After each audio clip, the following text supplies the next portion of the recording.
বারবার কিন্তু ঘরে পাখি আসছে, বাসা বাঁধছে। পাখি আসছে, বাসা বাঁধছে, ওই যে জানলাগুলো খোলা পাচ্ছে, আর আমরা 2-3 দিন যদি উপরে না থাকছি ওরা এসে বাসা বাঁধছে। তাহলে এটা কি করে হবে? করে রাখতে হবে তো। তাহলে কি করে হবে এবার? তাহলে কি করে হবে, মানে জানলা বন্ধ করে রাখতে হবে। জানলা বন্ধ করলে তো ঘর গুমোট হয়ে যাবে, কি করে কাজ করা যাবে, শুটিং করা যাবে নাকি? তাই যতক্ষণ থাকবো ততক্ষণ আসলে তাড়িয়ে দিতে হবে, আর তারপরে নামার সময় জানলা বন্ধ করে। আগের দিন মনে হয় জানলা কোনটা খোলা ছিল, যে এখানটায় কি মানে আবার বাসা বাঁধছে নাকি? জানলা কিছু একটা খোলা ছিল আগের দিন, কিচ্ছু খোলা ছিল না, আজকে সকালবেলা এসে তো দেখলাম সবই বন্ধ। আরে চলো চলো, কেকটা অর্ডার দিয়ে আসি, চলো। মানে এখন যাবো না, পরে একটু পরে যাই, একটু শ্যুটটা কমপ্লিট করি। না চলো দিয়ে আসি, এখন দীপু খাচ্ছে, এই সময়টা আমরা দিয়ে চলে আসি, কেকটা অর্ডার দিয়ে চলে আসি। খাবার আমি পাঠিয়ে দিয়েছি, তা তুমি খেয়ে নাও ঝট করে। এসে এসে খাচ্ছি, চলো ঝট করে না, কেকটাকে খাবার রেখে ওইভাবে যেতে হবে না, ওটা ঢাকা দেওয়া আছে, ঢাকা দেওয়া কিচ্ছু হবে না, তাড়াতাড়ি চলো কেকটাকে দিয়ে আসি, কারণ খেয়ে দিয়ে যেতে গেলে আরো দেরি হবে, এসে ফট করে খেয়ে শুরু করে দেবো। চলো ঠিক আছে, চল। এ কি এদিক ওদিক হেঁটে হেঁটে ঘুরে বেড়াচ্ছ কেন? গাড়িটা চালাও। গাড়িটা চালাতে পারি না, গাড়ি চালাতে পারলে তো চালিয়েই নিতাম। চলো, এটা বাবা হচ্ছে যে আমাদের জন্যই কিনেছিল, কিন্তু গাড়িটা আমরা কোনোদিন চালাইনি বলে বাবা নিজেই চালাই এখন স্কুটি। চলো আমরা পৌঁছে গেছি কেকের দোকানে, এখন কেকটা অর্ডার দেবো, কিন্তু কি কেক অর্ডার দিচ্ছি সেটা কিন্তু দেখাবো না। না, সেটা এখন দেখাবো না, সেটা অবশ্যই আমরা ব্লগে পরে একদম ফাইনাল ব্লগে দেখাবো। কিন্তু কেকটা অর্ডার দেবো, দেখি চলো ওদের বুকলেটে কি কি কেকের মানে ডিজাইন আছে। তো আমাদের কেক অর্ডার দেওয়া হয়ে গেছে।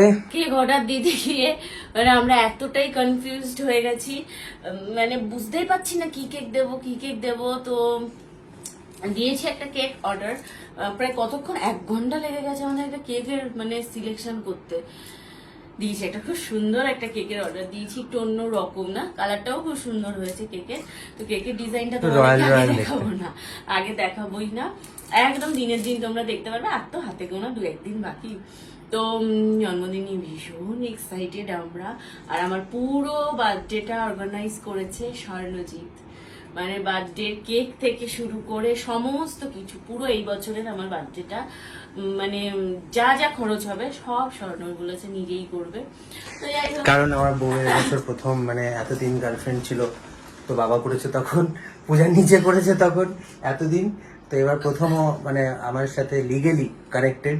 সো মানে আমি সেই জন্য ডিসাইড করেছি যে প্রথম বছর আমি অবশ্যই ও আসলে আমরা মানে পূজার খুব একটা ইচ্ছে ছিল না সেলিব্রেশন করার, কারণ যেহেতু সামনে আমাদের আবার বড় প্রোগ্রাম রয়েছে, তো সেই জন্য, এবং আমাদের গৃহপ্রবেশ রয়েছে ফ্ল্যাটের, তো সবকিছু মিলিয়ে ওর ইচ্ছে ছিল না। বাট বউয়ের প্রথম জন্মদিন বলে কথা, না করলে কি ভালো লাগে, তাই না? আমার মনটা ভালো লাগবে।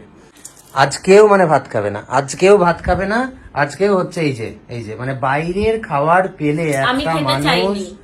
এই যে তুমি লোকের কাছে আমাকে ভিলেন প্রমাণ করো যে আমি সবসময় ফাস্ট ফুড খাই, বাইরে খাবার খাই, আমি কিন্তু খেতেই চাইনি, আমি শুধু আমি কিন্তু খেতে চাইনি। এবার মানুষটা বাড়ি এসে যদি আমি এখানে ভাত খাবো, এই যে আমার খাবার, আমি এখানে ভাত খাবো, আর ও যদি এখানে বসে থাকে, তা কেমন একটা লাগবে না? কিছু না কিছু একটা খেতাম, এই কিছু না কিছুটা কি সেটা যে দেখছি কি খেতাম। স্বর্ণ বললো যে নাও একটা কিছু খাওয়া, না ঠিক আছে তাহলে নাও, তাও আমি 2বার না বলেছি। ঠিক আছে দিচ্ছে যখন ঠিক আছে খেয়েই নি।